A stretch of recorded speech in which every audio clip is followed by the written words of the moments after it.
Assalamualaikum warahmatullahi wabarakatuh. Hello, ladies and gentlemen. My name is Meita Lesmiaty. I'm from English Education Department of STKP Muhammadiyah Bogor, 4th semester. In this video, I will presentation about 5 issues global in 2020. My lecture is Meita Lesmiaty, subject academic speaking.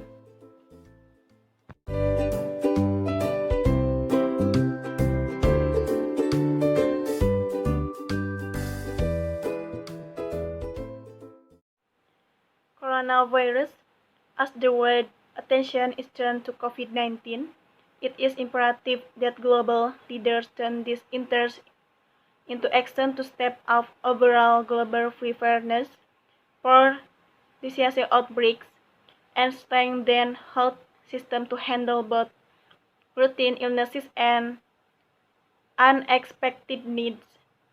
Countries and the private sector should continue to invest in stronger health system with robust funding for cornerstones like routine immunization service, primary health care, and health works. I think this outbreak is a test of solidarity, political, financial, and scientific.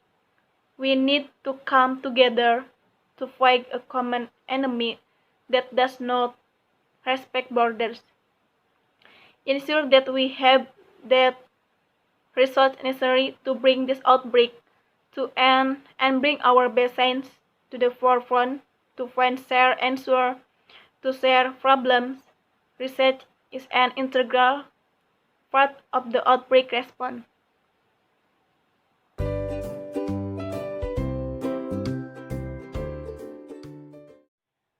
The next, Palestine removed from Google Maps. Is it true that Palestine was deleted from Google Maps? Yes, that's right. The name Palestine is not on Google Maps and is not listed in the area that should be a Palestine state in Google Maps.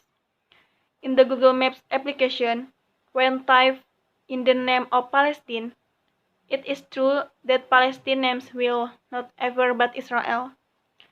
There is no certainty whether it is true that Google deliberately deleted Palestine from Google Maps, or what is the reason Palestine was removed from Google Maps.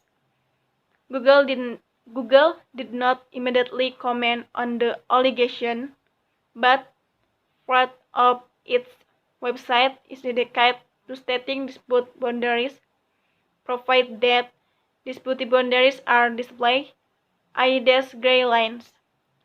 The place involved do not agree with the boundary. Thus, it can be concluded that the reason why Palestine is not on Google Maps is because Google considers Palestine as a region that is still involved in the dispute.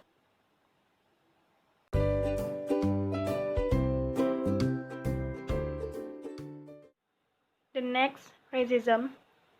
These students taught their own experience dealing with racist slur and action, both in Indonesia or where they studied the video of George Floyd and black man who was crushed on the neck with the cane of a white police officer, a condition that caused him to spread quickly and trigger large demonstrations in many cities in the United States and a number of countries.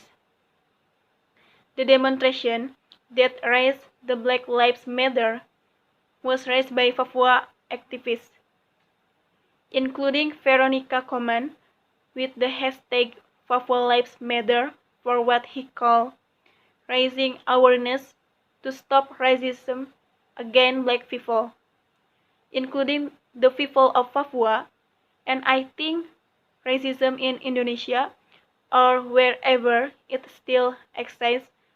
The reason for one of them, in my opinion, might be a lack for tolerance.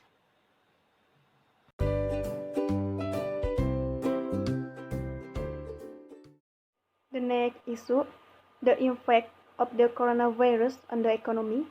The Coordinating Minister for Economic Affairs, Erlangga Hartanto, is the result of a study by the Indonesian Center for Economic Reform.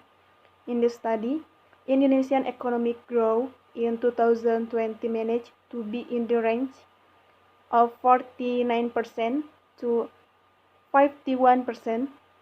Predictions are fine, Erlangga said at the Jakarta Presidential Press Complex on Wednesday. The former Minister of Industry is optimistic that Indonesian economic growth can reach 5% next year. This belief supports the result of a center statistic against survey that say the growth of the nation gross domestic product grew 52% during the annual quarter of 2019. Erlangga claimed to increase state spending in order to increase economic growth above 5%. All project action as well as supply for goods and services are also sold on time. In my opinion, must coronavirus affect the economy, therefore the role of government is needed.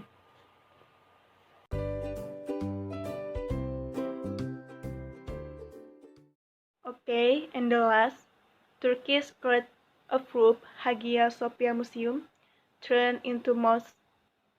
Turkey's President Recep Tayyip Erdogan endorsed a Turkish court ruling that changed the status of one of the UNESCO World Heritage Sites, Hagia Sophia, from a museum to a mosque.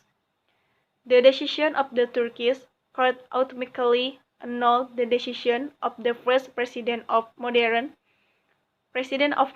Turkey, Mustafa Kemal Atatürk, in 1934, which changed the status of the Hagia Sophia from a mosque to museum. Turkey decision in the Erdogan era received pros and cons responses. Western countries, especially Europe, criticized Turkey's action to change the status of Hagia Sophia from museum to mosque. One Friday, UNESCO said it would review the status of Hagia Sophia as a World Heritage Site. I think this issue is very interesting to many people because it turned the museum into a mosque. Okay, thank you for watching my video. Wassalamualaikum warahmatullahi wabarakatuh.